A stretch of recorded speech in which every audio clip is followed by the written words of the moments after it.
یہ اللہ کا ڈر جب دل کے اندر پیدا ہو جائے تو دنیاوی معاملات بھی درست ہو جاتے ہیں اور اخروی معاملات اللہ تبارک و تعالی اپنے فضل اور کرم سے آسان فرما دیتے ہیں۔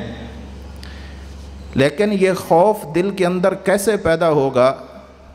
آگے اس کا جواب ہے وَكُونُوا مَعَ الصَّادِقِينَ، اللہ کے ولیوں کے ساتھ اٹھنا بیٹھنا اپنا شروع کر دو، یہ خوف خدا کی صفت تمہارے دل کے اندر آ جائے گی۔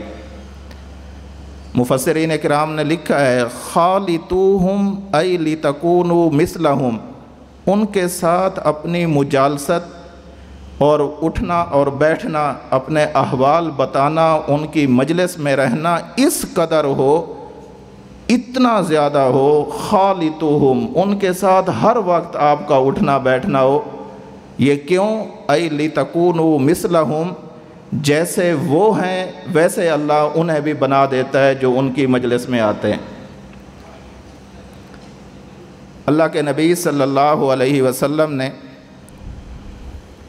بہت ساری احادیث کے اندر اسی مضمون کو مختلف عنوانات کے ساتھ سمجھایا ہے۔ صحیح بخاری میں حدیث موجود ہے، اللہ کے نبی صلی اللہ علیہ وسلم صحابہ کرام کو اور صحابہ کرام کے واسطے سے پوری اپنی امت کو یہ تعلیم دے رہے ہیں کہ نیک لوگوں کی مجلس بہت زیادہ فائدہ دیتی ہے، بہت فائدہ دیتی ہے۔ جیسے پھر آسان مثالوں کے ساتھ اللہ کے نبی نے یہ بات سمجھائی ہے۔ مثلاً ایک روایت میں ہے، اللہ کے نبی صلی اللہ علیہ وسلم ارشاد فرماتے ہیں کہ اولیاء اللہ کی صحبت، نیک لوگوں کی صحبت انسان کے دل پر اثر کرتی ہے۔ جیسے آدمی کسی عطر فروش کی دکان سے گزرے، اس سے عطر نہ بھی خریدے، لیکن وہاں گزرنے کی وجہ سے اس دکان کے اندر عطر کی مہکتی ہوئی فضا اس کے دل دماغ کو روشن کر دیتی ہے۔ اسی طرح اللہ کے نبی صلی اللہ علیہ وسلم نے ارشاد فرمایا کہ بری مجلس سے اپنے آپ کو بچاؤ، بری سوسائٹی سے، برے دوستوں سے، بری اٹھک بیٹھک سے اپنی حفاظت کرو۔ کیوں؟ جیسے لوہار کی ایک بٹھی ہوتی ہے جہاں پر وہ لوہا گرم کرتے ہیں، کوٹتے ہیں اور اس سے جو چیز بنانا چاہتے ہیں وہ بن جاتی ہے، تو آدمی اس کے قریب سے گزرے، وہاں بیٹھے بھی نہیں، اگر آگ کی تپش اس کے جسم کو اثر انداز نہ بھی کرے تو وہاں سے اٹھنے والا جو دھواں ہے یہ انسان کے دماغ کو، انسان کے دل کو کوفت دیتا ہے، تکلیف دیتا ہے۔ تو اللہ کے نبی صلی اللہ علیہ وسلم ارشاد فرماتے ہیں ایسے لوگوں کے ساتھ رہو جن پر اللہ کی رحمتیں برستی ہیں، ایسے لوگوں کے ساتھ رہو جن پر اللہ کی لطف و عنایات کی برکھا رم جھم برستی ہے۔ یہ انسان کی زندگی کو تبدیل کرنے میں بہت معاون چیز ہے۔ اور یہ جو خانقاہیں ہیں، کل بھی حضرت استاد محترم متکلم اسلام مولانا محمد الیاس گھمن حفظہ اللہ اسی مضمون کو اپنے بہت زیادہ پیارے انداز کے اندر آپ حضرات کی سماعتوں کے حوالے کر رہے تھے۔ یہ خانقاہیں آج سے نہیں ہیں۔ اگر آپ کو تفاسیر پڑھنے کا شوق ہے تو میرا ایک مشورہ ہے، برادرانہ مشورہ، کہ آپ تفاسیر میں جب تک بیان القرآن نہیں پڑھتے سمجھیں کہ آپ نے تفسیر کو سمجھا ہی نہیں ہے، قرآن کی روح کو نہیں سمجھے۔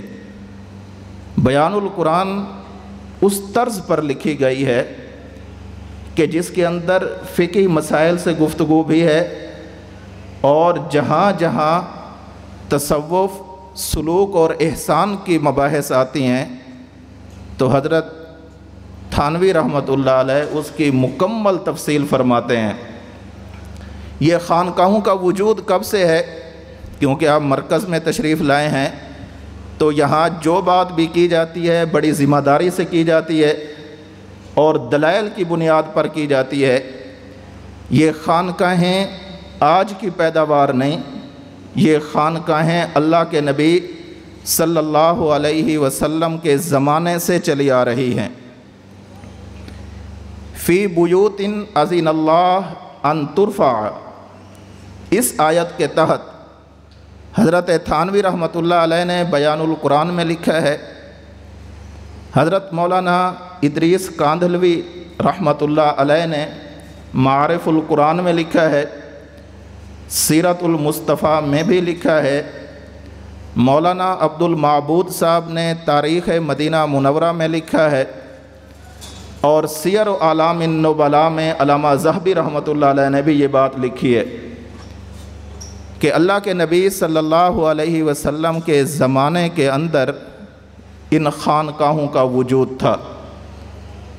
اور حضرت مولانا ادریس کاندھلوی رحمۃ اللہ علیہ نے یہ لکھا ہے کہ تحویل قبلہ کے وقت جب قبلہ بیت اللہ کی بجائے بیت المقدس کو بنایا گیا تو اس وقت اس قبلہ اول کی طرف ایک جگہ بچ گئی تھی جہاں پر اصحاب صفہ رہا کرتے تھے، چند ایسے درویش قسم کے صحابہ، خدا مست صحابہ جن کا اوڑھنا بچھونا شریعت اسلامیہ کا حصول اور آگے اس کی اشاعت اور تحفظ تھا، وہ وہاں پر رہتے۔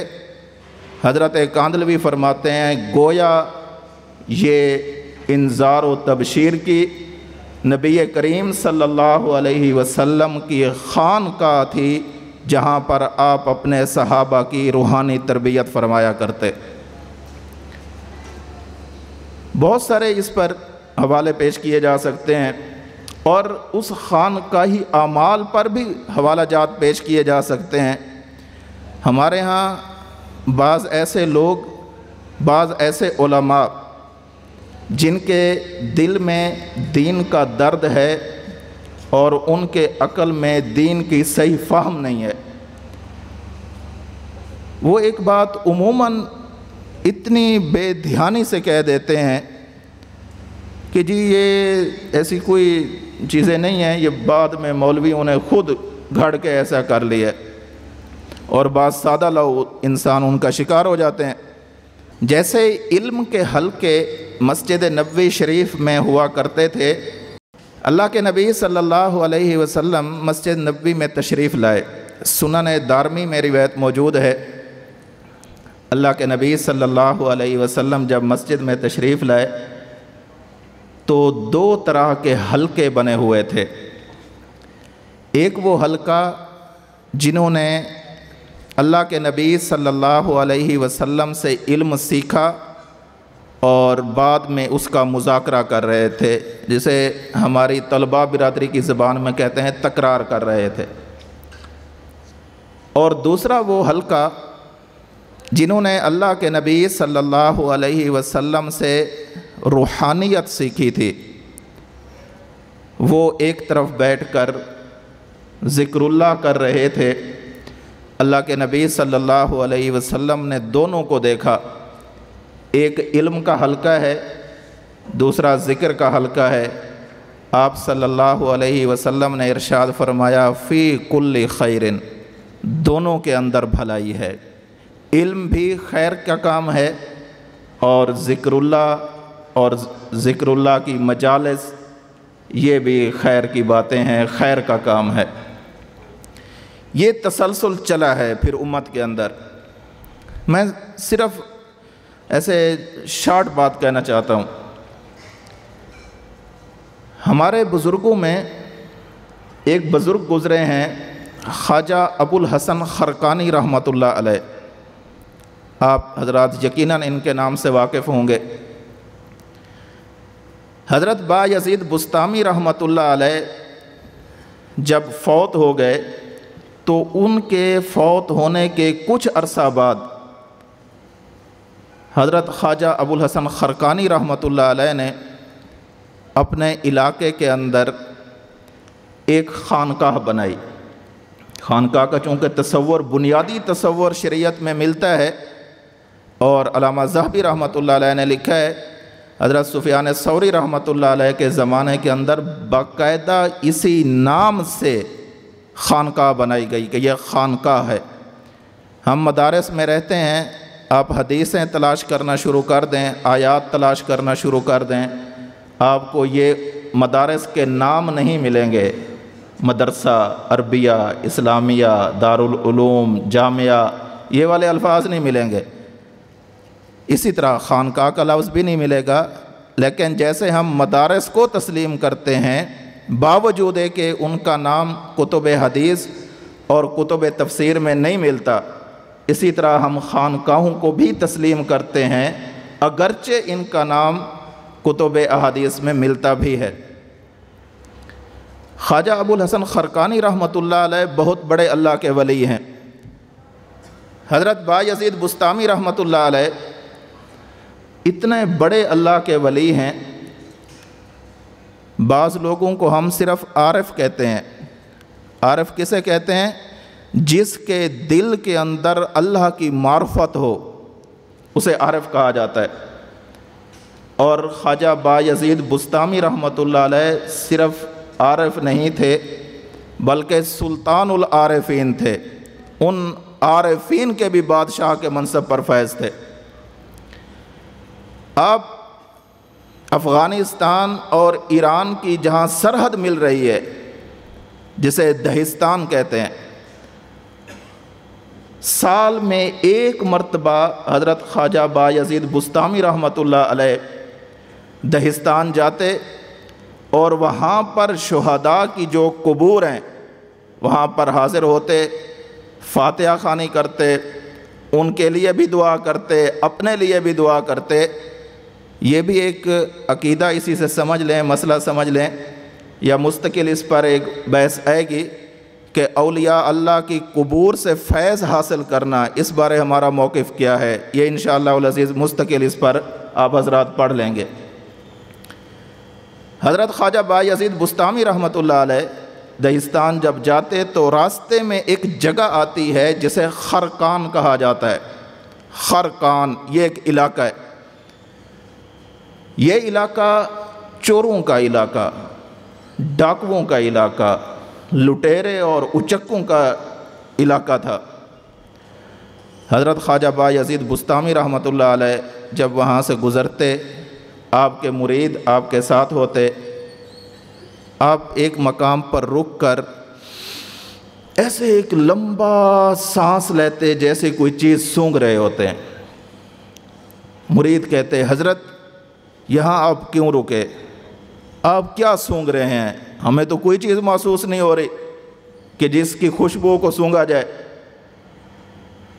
حضرت خواجہ بایزید بسطامی رحمۃ اللہ علیہ فرماتے ہیں کہ میں اس جگہ سے، اس علاقے سے ایک مرد خدا کی خوشبو سونگھ رہا ہوں، ایک اللہ کے ولی کی خوشبو سونگھ رہا ہوں، جو اسی علاقے کے اندر آئے گا، ان لوگوں کی قسمت کو بدلے گا، ان لوگوں کی زندگیوں کو بدلے گا۔ اس کا نام علی ہوگا، اس کی کنیت ابوالحسن ہوگی۔ حضرت خواجہ بایزید بسطامی رحمۃ اللہ علیہ فوت ہو گئے۔ آپ کے فوت ہونے کے کچھ عرصہ بعد حضرت خواجہ ابوالحسن خرقانی رحمۃ اللہ علیہ پیدا ہوئے۔ یہ حضرت بایزید بسطامی رحمۃ اللہ علیہ کی ایک پیشین گوئی بھی ہے، اور حضرت خواجہ بایزید بسطامی رحمۃ اللہ علیہ کی ایک کرامت بھی ہے۔ خواجہ ابوالحسن خرقانی رحمۃ اللہ علیہ چھوٹی عمر میں، آج ہمارے ہاں ہمیں شیطان ایک یہ بھی دھوکہ دیتا ہے، شیطان سے زیادہ ہمارے جو خیر خواہ دوست ہوتے ہیں وہ ہمیں زیادہ دھوکہ دیتے ہیں۔ وہ ابھی چھوٹی عمر ہے، کوئی مسئلہ نہیں، بڑے ہوں گے، دورہ کریں گے، مفتی بنیں گے، پھر ٹھیک ہو جائیں گے۔ ابھی چھوٹی عمر میں کسی سے اصلاحی تعلق کی ضرورت نہیں، کسی شیخ کی ضرورت نہیں، یہ اللہ اللہ کی ضربیں لگانے کی کوئی ضرورت نہیں۔ یہ ہمیں شیطان سے زیادہ اپنے ساتھی ہماری ذہنی تربیت کرتے ہیں۔ حضرت خواجہ ابو الحسن خرقانی رحمۃ اللہ علیہ چھوٹی عمر میں روزانہ عشاء کی نماز سے جب فارغ ہوتے قبرستان جاتے اور حضرت خواجہ بایزید بسطامی رحمۃ اللہ علیہ کی قبر پر حاضر ہوتے۔ رات بھی آپ حضرت استاد محترم سے یہ مسئلہ سن رہے تھے۔ حضرت استاد جی فرماتے ہیں کہ میں جب بھی جاتا ہوں تو حضرت اکاڑوی رحمۃ اللہ علیہ کی قبر پر ضرور حاضر ہوتا ہوں۔ حضرت خواجہ ابو الحسن خرقانی رحمۃ اللہ علیہ بایزید بسطامی رحمۃ اللہ علیہ کے مزار پر آتے رہے۔ مورخین نے لکھا ہے کہ مسلسل بلا ناغہ بلا تعطل حضرت خواجہ ابو الحسن خرقانی رحمۃ اللہ علیہ 12 سال تک حضرت بایزید بسطامی رحمۃ اللہ علیہ کی قبر انور پر آتے رہے اور قبر پر آ کر ایک ہی دعا کرتے، اے اللہ جو آپ نے اپنی عنایات، آپ نے اپنے کرم، اپنی رحمتیں، اپنی برکتیں اس صاحب قبر پر نازل فرمائی ہیں، اللہ اس کا کچھ حصہ میرے دل کے اندر بھی ڈال دے۔ 12 سال تک پھر اسی عشاء کے وضو سے آپ فجر کی نماز پڑھتے۔ ولی ایسے یہ نہیں کہ ادھر گئے اور ادھر سے ولی بن کر نکل آئے، بہت عرصہ لگتا ہے، اور اس ولی بننے کے لیے اولیاء اللہ کی صحبت بہت ضروری ہے۔ یہ صحبت نہیں ہوگی ولی نہیں بن سکتے۔ مولا روم، مثنوی روم جنہوں نے لکھی ہے، وہ خود فرماتے ہیں مولوی ہرگز نہ باشد مولا روم، گر غلام شمس تبریز نشد۔ اگر میں اپنے شیخ، اپنے پیر حضرت شمس تبریز کی خدمت میں نہ جاتا تو میں کبھی مولوی سے مولا روم نہ بنتا۔ مولا روم نے مثنوی شریف لکھی ہے۔ مثنوی آپ سمجھتے ہیں 8 اشعار پر مشتمل کسی اشعار کے مجموعے کو مثنوی کہا جاتا ہے۔ اس پر مختلف حضرات نے کام کیا ہے، لیکن جو کام حضرت تھانوی رحمۃ اللہ علیہ نے کیا ہے اس کی مثال کہیں بھی نہیں ملتی۔ آپ نے کلید مثنوی کے نام سے 24 جلدیں صرف مثنوی روم کی لکھی ہیں اور اردو میں ہیں، پڑھنے کے قابل ہیں۔ خیر، میں عرض کر رہا تھا کہ حضرت خواجہ ابو الحسن خرقانی رحمۃ اللہ علیہ کو اللہ نے ان کی اس دعا کو قبول کیا اور اللہ نے اس قدر نوازا، اتنا نوازا کہ آپ حیران ہوں گے۔ ایک مرتبہ آپ بیٹھے تھے تو آپ نے اپنے مریدوں کو اکٹھا کیا۔ یہاں سے ایک چھوٹا سا مسئلہ آپ آج خود سمجھ لیں بجائے یہ کہ میں آپ کو کہوں۔ آپ بیٹھے ہوئے تھے تو آپ نے اپنے مریدوں سے کہا، دوسرے لفظوں میں آپ استاد تھے اور آپ نے اپنے شاگردوں سے کہا کہ خانقاہ کی صفائی کرو۔ اس وقت یہ ٹف ٹائل نہیں تھی، ماربل نہیں تھا، سنگ مرمر نہیں تھا، یہ پکی بلڈنگ اس طرح کی نہیں ہوا کرتی تھی، کچے کمرے خانقاہ کے، اور وہاں پر جو درویش رہتے ان کی رضائیاں جھاڑی جا رہی ہیں، جھاڑو دیا جا رہا ہے۔ مورخین کہتے ہیں کہ جمعہ کا دن تھا، خواجہ ابو الحسن خرقانی رحمۃ اللہ علیہ نے لمبی زلفیں سنت کے مطابق رکھی ہوئی، آپ کو سر میں کھجلی ہوئی، خارش ہوئی۔ آپ نے ایک مرید کو بلایا کہ دیکھو میرے سر میں خارش کیوں ہو رہی ہے، کوئی زخم ہے، کوئی جوئیں پڑ گئی ہیں۔ یہ جوئیں پڑ جانا بعض مرتبہ ہوتا ہے جو ہمارے طلباء کو ہوتا ہے زیادہ دن نہ نہانے کی وجہ سے، اور جو پہلے اولیاء اللہ کو ہوتا تھا وہ خوراک کا اثر ہوتا تھا، ایسے خشک اور سخت قسم کی خوراکیں کھاتے جس کا اثر سر میں جوئیں پڑ جاتی تھی۔ ایک مرید سر کے اندر وہ دیکھ رہا ہے کہ زخم ہے یا کوئی جوئیں پڑی ہوئی ہیں، وہ سر کو ایسے ٹٹول رہا ہے۔ باقی مریدین خانقاہ کی صفائی میں لگے ہوئے ہیں، ایسے دھول اٹھی ہوئی ہے، گرد و غبار اٹھی ہوئی ہے، مٹی اڑ رہی ہے، سارے مرید لگے ہوئے ہیں صفائی میں۔ اس سے آپ کو کوئی مسئلہ سمجھ آ گیا ہے تو بہت اچھا، نہیں آیا تب بھی بہت اچھا۔ یقیناً آ تو گیا ہوگا، دل میں جو بات کھٹکتی ہے نا وہ اس دماغ تک بھی آ جاتی ہے۔ اسی دوران ایک مرید بھاگتا ہوا آیا، آپ نے نحو میں پڑھا ہے مقام تحذیر۔ مقام تحذیر آپ کو مستحضر ہوگا کہ جب کوئی ایسا کام ہو جائے اور کچھ بتانا ہو، کوئی ہیبت ناک خبر دینی ہو، تو بس یوں کہتے ہیں حضرت حضرت حضرت، یعنی آگے کچھ کہہ نہیں پاتے، یہ خبردار کرنا ہوتا ہے۔ ایک مرید بھاگا بھاگا آیا اور اس کا سانس پھولا ہوا اور آ کر کہتا ہے حضرت حضرت حضرت۔ حضرت یوں اپنا سر نیچے کیے ہوئے بیٹھے تھے، آپ نے سر اٹھایا اور محبت بھری نگاہ اپنے مرید پر ڈالی، یعنی کہ کیا ہے بھائی، ایسے نہیں، پیار سے پوچھا، جی بیٹا کیا بات ہے؟ وہ کہنے لگا حضرت آپ کے علم میں نہیں ہے، بادشاہ سلامت سلطان محمود غزنوی وہ خانقاہ کی طرف آ رہا ہے اور پورے لاؤ لشکر کے ساتھ آ رہا ہے۔ آپ نے ایک اصولی بات ذکر فرمائی، نعم الامیر علی باب الفقیر و بئس الفقیر علی باب الامیر۔ اچھی بات ہے، آ رہا ہے تو آنے دو اسے۔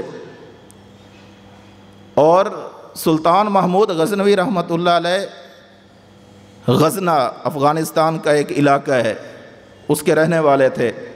سبکتگین ایک بادشاہ گزرا ہے، اس کے یہ بیٹے ہیں۔ ان کی سلطنت کتنی بڑی تھی، ان کی سلطنت مکمل افغانستان، مکمل ایران، مکمل پاکستان اور بھارت کا شمال مغربی حصہ، ان 4 ممالک کا اکیلا حکمران سلطان محمود غزنوی تھا۔ ہمارے ہاں تو جن لوگوں کے پاس 2 ٹکے آ جائیں وہ مولویوں کو سلام تک نہیں کرتے، اور یہ 4 مملکتوں کا اکیلا بادشاہ، اتنی بڑی سلطنت کا بادشاہ اور شاہی خاندان میں پلا بڑا، وہ جب آیا اور آ کر بیٹھ گیا اور حضرت سے کہا، خواجہ ابوالحسن خرقانی رحمۃ اللہ علیہ سے، حضرت میری طرف سے یہ کچھ ہدیہ ہے، آپ قبول فرما لیں۔ اور آپ حیران ہوں گے کہ با اثر شخصیات جو گزری ہیں ان میں یہ دوسرا نمبر ہے سلطان محمود غزنوی کا،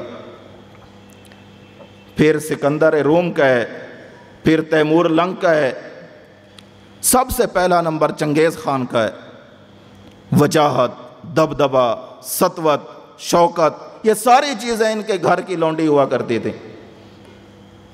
سلطان محمود غزنوی رحمۃ اللہ علیہ جب آئے تو حضرت خواجہ ابوالحسن خرقانی رحمۃ اللہ علیہ جس حالت میں بیٹھے تھے اسی حالت میں بیٹھے رہے، ٹس سے مس بھی نہیں ہوئے۔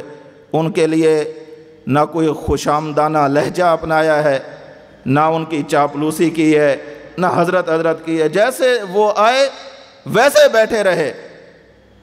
جب وہ آئے ان کے دل میں اس وقت کے بادشاہوں کے دلوں میں علماء کی قدر تھی، پیروں کی قدر تھی، اولیاء اللہ اور مشائخ کی قدر ہوا کرتی تھی۔ آج مصیبت ہے کسی میں بھی نہیں ہے، یعنی صرف بادشاہوں کو نہیں کوسنا چاہیے، مولویوں میں بھی مولویوں کی قدر نہیں ہے۔ خیر، جب وہ آئے سلطان محمود غزنوی اور اپنے ساتھ ایک تھیلی لائے، اشرفیوں سے بھری ہوئی تھیلی، حضرت کے ایسے قدموں میں رکھی اور کہا کہ حضرت اسے قبول فرمائیں۔ حضرت نے ایسے دھتکار دی، لے جاؤ میں نہیں لیتا۔ بڑی شان بے نیازی سے بات کی۔ انہوں نے دوبارہ درخواست کی کہ حضرت تھوڑی سی شفقت فرمائیں۔ آپ نے مزید آگے پھینک دی، کہا نہیں کہ ایک مرتبہ لے جاؤ، میں نے نہیں لینی۔ سلطان محمود غزنوی بہت شرمندہ ہوا، تیسری مرتبہ ایسے آدھے منہ بات کی کہ حضرت اگر شفقت ہو جائے۔ آپ نے ایک مرید کو بلایا، خواجہ ابوالحسن خرقانی رحمۃ اللہ علیہ نے، بیٹا ادھر آؤ۔ وہ آئے، انہیں کہا کہ جہاں درویش بیٹھ کر کھانا کھاتے ہیں متم، وہاں کوئی سوکھی روٹی کا ٹکڑا پڑا ہوگا، وہ اٹھا کر لے آؤ۔ مرید گیا اور مطعم سے ایک سوکھی روٹی کا ٹکڑا لے آیا۔ بادشاہ کو کہا، سلطان محمود غزنوی کو، خواجہ ابوالحسن خرقانی کہتے ہیں، کہ اسے کھاؤ۔ وہ بادشاہ تھا، شاہی دسترخوان پر بیٹھ کر شاہی کھانے کھانے والا، وہ بھلا اس طرح کی سوکھی روٹی کیسے کھا سکتا تھا؟ خیر ایک لقمہ توڑا، وہ بالکل لکڑی کی طرح سوکھی ہوئی، اور دانتوں میں رکھ کر چبانے کی کوشش کی، لیکن یہ صرف درویش کھا سکتے ہیں، بادشاہوں کا کام نہیں ہے۔ بادشاہ نے جب بہت کوشش کی اور دیکھا، حضرت خواجہ ابوالحسن خرقانی نے دیکھا کہ یہ اس سے نہیں کھائی جائے گی، تو پوچھا کیا ہوا، کیوں نہیں کھا رہے؟ وہ عرض کرنے لگا، حضرت بہت سوکھی ہے، میرے گلے کے نیچے نہیں اترے گی۔ حضرت نے فرمایا، ایسے ہی آپ کی یہ اشرفیاں ہمارے گلے کے نیچے سے نہیں اتریں گی، یہ لے جاؤ، میں نہیں لیتا۔ پھر بیٹھا مجلس میں، چونکہ خانقاہی ماحول تھا، وہاں اللہ اللہ ہوتی تھی، اس چیز کے اثرات اپنے ہوتے ہیں۔ آپ یہاں رہ رہے ہیں، جب صبح آپ ذکر کرتے ہیں تو آپ نے محسوس کیا ہوگا کہ آپ کے دل کو قوت کتنی ملتی ہے، آپ کے دل کو سکون اور اطمینان کس قدر نصیب ہوتا ہے۔ اس خانقاہ کے اثرات تھے، ذکر اللہ کے اثرات تھے کہ سلطان محمود غزنوی کے دل کے اندر جو تکبر تھا، رعونت تھی، نخوت تھی، تعلی تھی، غرور اور گھمنڈ تھا، وہ ساری کی ساری چیزیں زائل ہو گئیں۔ عاجزی آنے لگی، انکساری آنے لگی، اخلاص آنے لگا، تواضع آنے لگی۔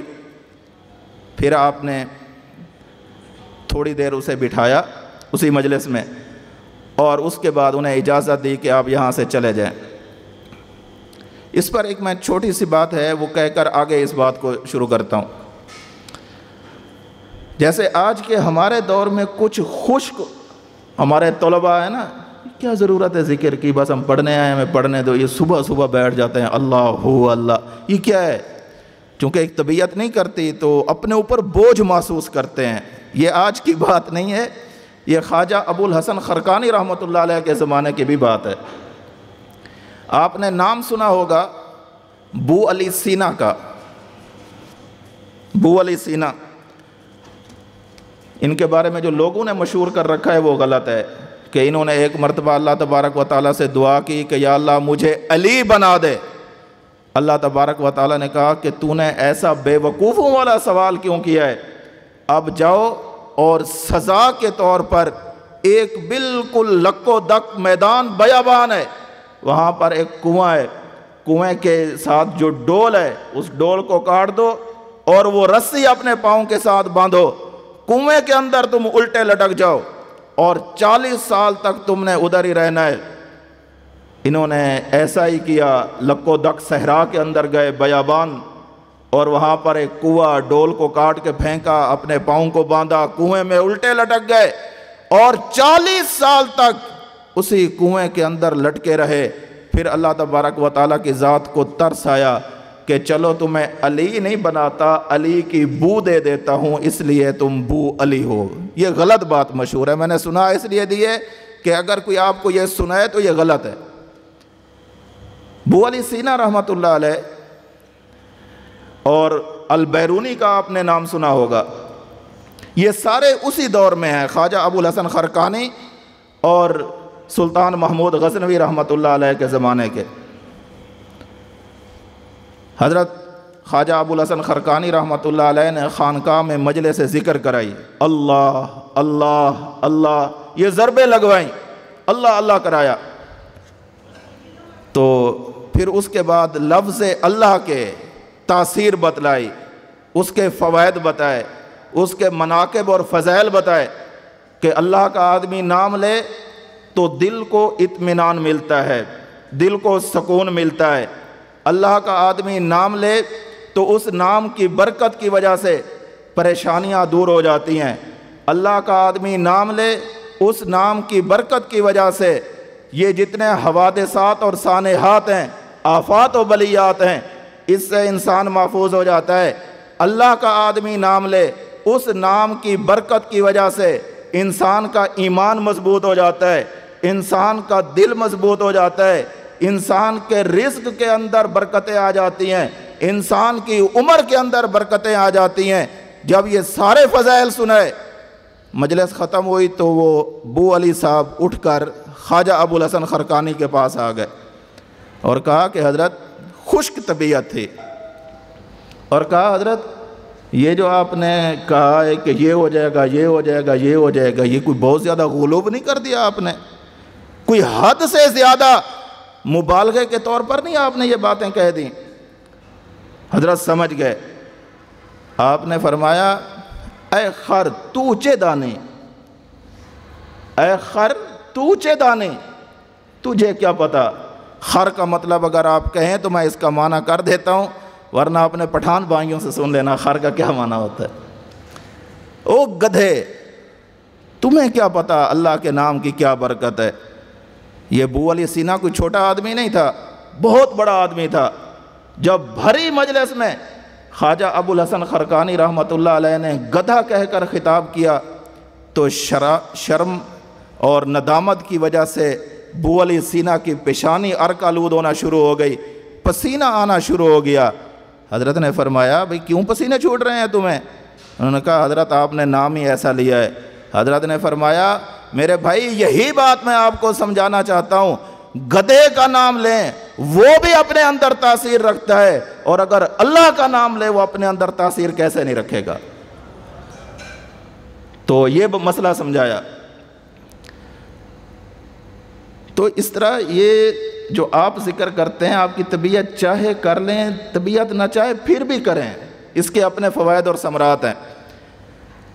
سلطان محمود غزنوی کہنے لگا اسی ملاقات میں، سلطان محمود غزنوی کہنے لگا خواجہ صاحب میں نے 16 مرتبہ حملہ کیا ہے لیکن مجھے فتح نہیں مل رہی، آپ شفقت فرمائیں، میرے لیے دعا فرمائیں، وہاں کے مظلوم مسلمانوں کے لیے میں کوشش کر رہا ہوں، اللہ مجھے فتح نصیب فرمائے۔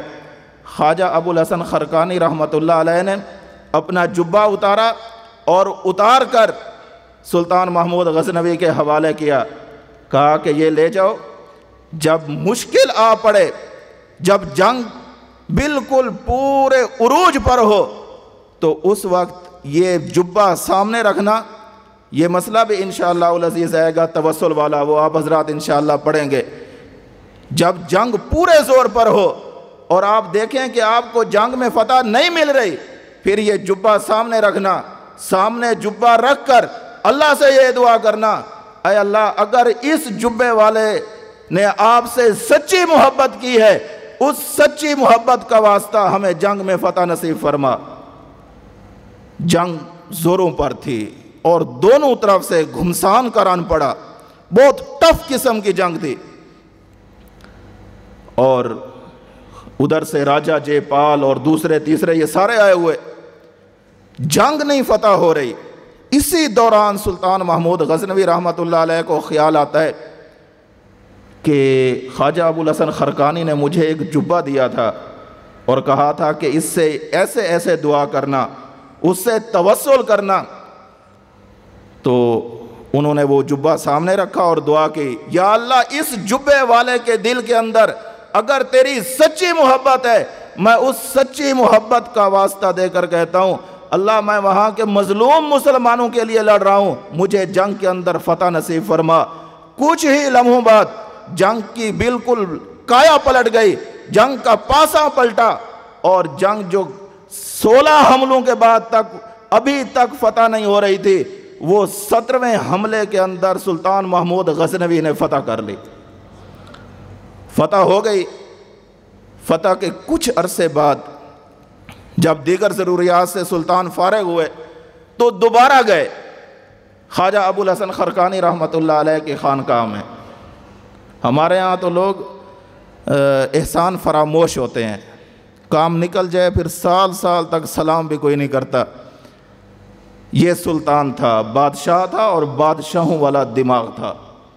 یہ دوبارہ اسی مجلس کے اندر گئے، اسی خانقاہ کے اندر گئے، خواجہ ابو الحسن خرقانی رحمۃ اللہ علیہ کی خانقاہ میں، اور جا کر کہا حضرت آپ نے جو مجھے ہدایت دی تھی کہ یہ جبہ سامنے رکھ کر دعا کرنا، میں نے ویسے دعا مانگی ہے اور اللہ تبارک و تعالیٰ نے اپنے فضل کرم اور احسان کا معاملہ کیا، جنگ کے اندر ہمیں فتح مل گئی ہے۔ حضرت خواجہ ابو الحسن خرقانی پوچھتے ہیں سلطان آپ نے دعا کیسے کی تھی؟ وہ مجھے ذرا الفاظ بتاؤ۔ تو سلطان کہنے لگے تو میں نے یہی دعا کی کہ یا اللہ اس جبے والے کی سچی محبت کے واسطے مجھے اس جنگ کے اندر اس فلاں علاقے کے لیے فتح نصیب فرما۔ خواجہ ابو الحسن خرقانی رحمۃ اللہ علیہ کی آنکھیں نمناک ہو گئیں، ایسے ہلکے سے آنسو اس کے اندر امڑ ہے، اور فرمانے لگے سلطان یار تو نے بہت سستا سودا کر دیا ہے، بہت سستا سودا کر دیا ہے، غلطی ہو گئی تجھ سے۔ اگر اس جبے کو سامنے رکھ کر تو صرف ایک علاقے کی نہیں پوری دنیا کی فتح کی بات کرتا، اللہ وہ تیرے ہاتھ پر پوری دنیا کو بھی فتح کر دیتا۔ یہ اولیاء اللہ کی مجلسوں میں ایسی چیزیں ملتی ہیں، انہیں کی محافل اور انہیں کے ساتھ اٹھنے بیٹھنے سے ایسی چیزیں ملتی ہیں۔ سلطان محمود غزنوی فوت ہو گئے، میں بالکل بات کو اینڈ کر رہا ہوں۔